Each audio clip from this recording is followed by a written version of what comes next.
السلام علیکم ورحمۃ اللہ وبرکاتہ۔ آج ہم شیطان کے بارے میں سنیں گے کہ شیطان کو پیدا کرنے کی کیا ضرورت تھی، اور شیطان عابد تھا، عارف تھا، عالم تھا، تو پھر اس کو دنیا میں کیوں دھتکارا گیا، اور حضرت کو یہ سوال پوچھا گیا، اور ہم حضرت مولانا الیاس گنبد صاحب جن کو متکلم اسلام کہا جاتا ہے، تو آئیے ہم ان سے سنتے ہیں کہ اس کو پیدا کرنے کی کیا ضرورت تھی۔ اس کو جتھا دیا ہے، کتنی دور دور سیکنڈ میں پہنچ جاتا ہے، یہ جو ان کو دیا ہے فرعون اور دجال کو کیسی طاقت دی؟ اشارہ کرے گا پانی برسے، اشارہ کرے زمین فصلیں اگا دے۔ یہ جو ان کو دی ہے نا، انہو کان و یکون لہم، جو تھیں یا ہوں گی، ان کا نام کیا ہے؟ لا نسمیہا آیات ولا کرامات ولیکن نسمیہا قضاء حاجات۔ ہم اس کو معجزات اور کرامات نہیں کہتے ہیں کہ ان کی ضرورت تھی جو اللہ نے پوری فرما دی ہے، اور ضرورتیں تو خدا کافروں کو بھی پوری کرتا ہے۔ یہ ابلیس کی ضرورت ہے، بندے پھنسانے ہیں نا، ضرورت تھی، اللہ نے اس کی ضرورت پوری کر دی ہے۔ چلو پھنساؤ، کتنے پھنسا سکتے ہو؟ آنا تو پھر میرے پاس ہی ہے نا، قابو کرو کتنے کر سکتے ہو؟ آنا تم نے میرے پاس ہی ہے۔ ابلیس کی ضرورت تھی، ایک ضرورت کیا تھی؟ لمبی عمر ملے، لمبی۔ جب ابلیس سے اللہ ناراض ہوئے، اپنے دربار سے نکالا، تو ابلیس نے کہا تھا اللہ مجھے ایک چیز چاہیے۔ فرمایا کیا؟ اس نے کہا قیامت تک عمر کا منظور ہے۔ حضرت تھانوی یہاں پر بڑی پیاری بات فرماتے ہیں۔ حضرت تھانوی فرماتے ہیں ابلیس عارف بھی تھا، ابلیس عابد بھی تھا، ابلیس عالم بھی تھا۔ عالم اتنا بڑا کہ اللہ سے مناظرے کے لیے تیار بیٹھا ہوا ہے۔ ہاں خدا سے کیا کہہ رہے ہیں نا، ہاں خدا سے کیا کہہ رہے ہیں نا، میں سجدہ کروں، خلقتنی من نار وخلقتہ من طین، میں سجدہ کروں جو آگ سے بناؤں، اس کو جو مٹی سے بنائے۔ مٹی کی خاصیت اوپر پھینکو تو نیچے آتی ہے، آپ کو نیچے بھی جلاؤ تو اوپر جاتی ہے، اوپر والے بھی نیچے والوں کو سجدے کرتے ہیں۔ دیکھو کیسا عالم ہے، اللہ کو دلیلیں دے رہے ہیں۔ وہ دلیل غلط یا ٹھیک الگ ہے۔ ابن قیم نے 14 دلائل دیے کہ مٹی آگ سے افضل ہے، وہ الگ بات ہے، لیکن دلیلیں تو دے رہے ہیں نا وہ۔ پھر عارف کتنا ہے؟ اللہ تعالیٰ غصے میں ہے، اور بتاؤ ہم غصے میں ہوں تو کوئی بندہ استاد سے چھٹی مانگتا ہے؟ بے شک غصے کسی اور پر ہوں پھر بھی نہیں مانگتے، یار استاد جی کا تھوڑا سا غصہ ٹھنڈا ہونے تو زور کے بعد جائیں گے۔ اور ابلیس کتنا عارف ہے، وہ اللہ کے مزاج کو سمجھتا ہے کہ اللہ تعالیٰ غصے میں بھی ہوں پھر بھی بندہ مانگے تو وہ دیتے ہیں۔ اللہ میں شان تأثر نہیں ہے، انفعال کی شان نہیں ہے، اللہ دیتے ہیں۔ اللہ غصے میں مانگ رہا ہے، عمر دے دو، اللہ نے فرمایا ٹھیک ہے۔ اور عابد کتنا ہے؟ فرشتہ نہیں تھا، کثرت عبادت سے ملائکہ میں شمار ہوئے۔ اسجدوا لآدم، حکم فرشتوں کو ہے، ساتھ حکم اس کو بھی تھا۔ کتنا بڑا عابد ہے؟ فرمایا عابد بہت بڑا تھا، عالم بہت بڑا تھا، عارف بہت بڑا تھا، اس میں کمی یہ تھی کہ عاشق نہیں تھا، اس میں کمی یہ تھی عاشق نہیں تھا۔ یہ اللہ کی ذات کا عاشق ہوتا نا تو دلیلیں نہ مانگتا، بس جیسے کہتا فوراً عمل کرتا۔ اتحسن الہ وانت تظہر حبہ وہذا لعمری فی الفعال بدیع لو کان حبک صادقا لاطاعتہ فإن المحب لمن يحب مطیع۔ عاشق تو محبوب کی اداؤں پہ جان دیتا ہے، کیسا عاشق ہے؟ عاشق نہیں تھا۔ حتانی فرماتے تھے کاش وہ عاشق ہوتا۔ اللہ ہم سب کو اپنا عشق کی حقیقی عطا فرمائے۔ یہ جو بیمار ہے نا، بیمار، ان کو عشق کی حقیقی سمجھانا بہت آسان ہے۔ سمجھتے ہو یا صرف ہنستے ہو؟ جی ہمارے شیخ حکیم اختر رحمہ اللہ فرماتے تھے من ہنسا فقط پھنسا، من ہنسا فقط پھنسا۔ تم ہنستے ہو تو میں خوش ہوتا ہوں بھئی اب یہ پھنسیں گے۔ کبھی نہیں سمجھ آتی بندہ پھر ہنستا ہے، کبھی سمجھ آتی ہے اس لیے ہنستا ہے۔ تمہیں سمجھ آ رہی ہے نا؟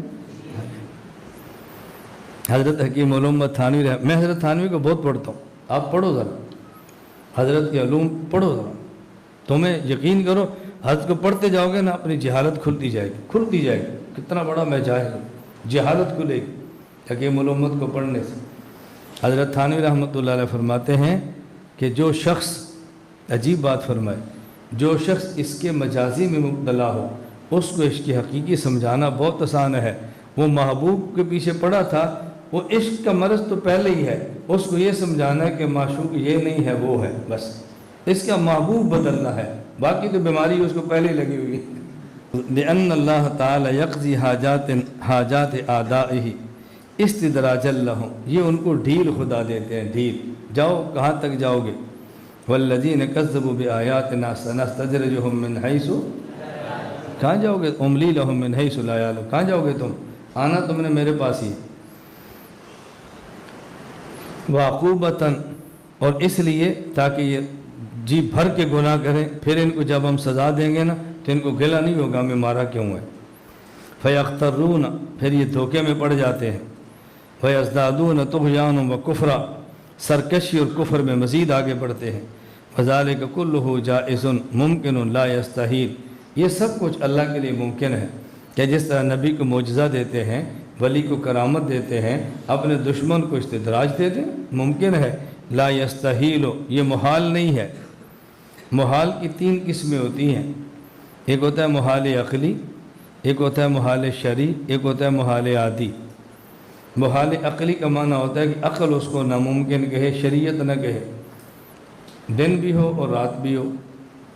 یہ شریعت کے خلاف تو نہیں ہے نا، عقل کے خلاف ہے، یعنی اندھیرا بھی ہو روشنی بھی ہو سکتا ہے، اس سے کیا فرق پڑتا ہے۔ یہ محال عقلی ہے، آگ بھی ہو پانی بھی ہو، ٹھنڈا بھی ہو گرم بھی ہو، یہ محال عقلی ہے۔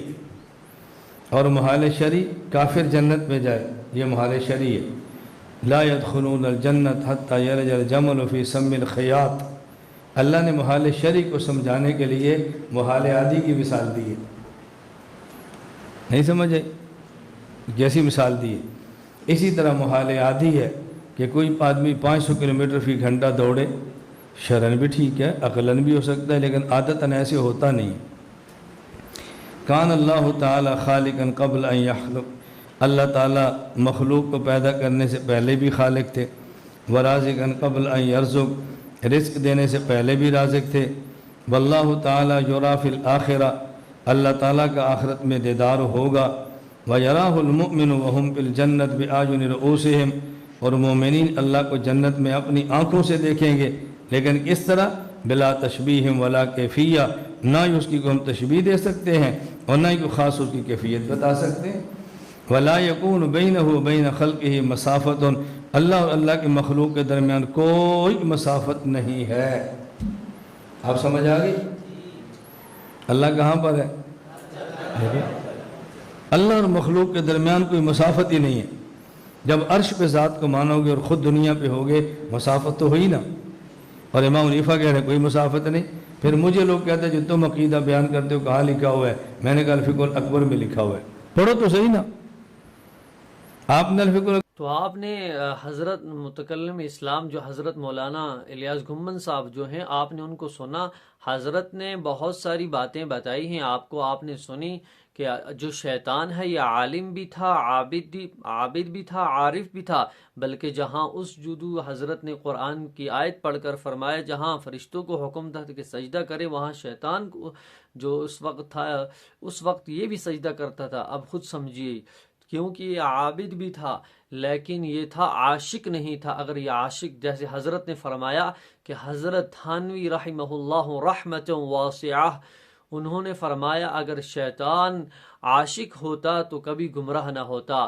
یہ اسی لیے ہمیں اللہ ہم سب کو اپنا عشق نصیب فرمائے، اپنی محبت نصیب فرمائے۔ اللہ تعالی ہمارے جتنے بھی اکابرین ہیں جو ہمیں صحیح راہ صحیح راستہ بتاتے ہیں، اور ہم جیسے حضرت نے بہت اچھی بات کہی کہ میں خود ہی حضرت تھانوی کو پڑھتا ہوں، حضرت تھانوی کی تصانیف جو لکھی ہوئی ہیں، حضرت تھانوی کے جو کتابیں لکھی ہوئی ہیں، میں ایک تو ان کو پڑھتا ہوں، ایک تو ان کی زندگی کے بارے پڑھتا ہوں، تو خود پتہ چلتا ہے انسان کو میں خود کتنا بڑا جاہل ہوں، کیونکہ جیسے ان کے بارے میں علم کی تحقیق ہے، علم کا سمندر تھے وہ، جیسے ان کے بارے میں کوئی بات پڑھتے ہیں تو انسان کو عقل دنگ رہ جاتی ہے۔ میں خود تو یہ سمجھتا تھا میں کیا، مجھ سے آگے دیکھو یہ لکھا کیا ہے۔ حضرت تھانوی بہت بڑے، اللہ تعالیٰ نے ان کو دینی علوم سے، ہر فن سے اللہ تعالیٰ نے ان کو جو دینی علوم ہیں